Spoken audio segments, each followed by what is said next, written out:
কেন বাংলাদেশের ইতিহাসে বাকশাল আজও এত বিতর্কিত? স্বাধীনতার পর বাংলাদেশ অর্থনৈতিক সংকট, দুর্নীতি, রাজনৈতিক অস্থিরতা এবং 1974 সালের দুর্ভিক্ষের মতো কঠিন পরিস্থিতির মধ্য দিয়ে যাচ্ছিল।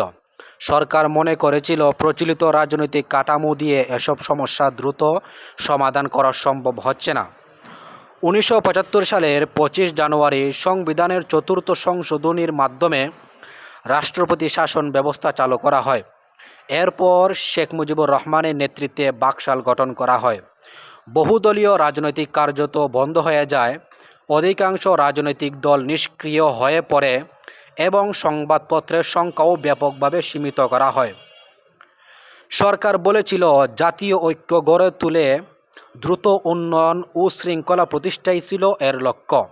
কিন্তু অনেক রাজনৈতিক দল, বুদ্ধিজীবী ও সমালোচক মনে করেছিলেন যে এর ফলে রাজনৈতিক বিরোধিতা ও মত প্রকাশের সুযোগ সংকুচিত হয়েছে। তাই দেশের একটি বড় অংশের মধ্যে অসন্তোষ সৃষ্টি হয়।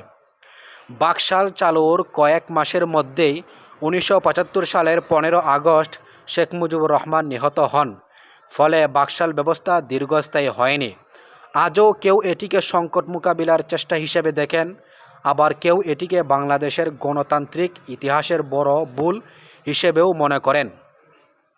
আপনার মতে একটি দেশের সংকট মোকাবিলার রাজনৈতিক ঐক্য বেশি গুরুত্বপূর্ণ নাকি ভিন্ন মত ও বহুদলীয় গণতন্ত্র?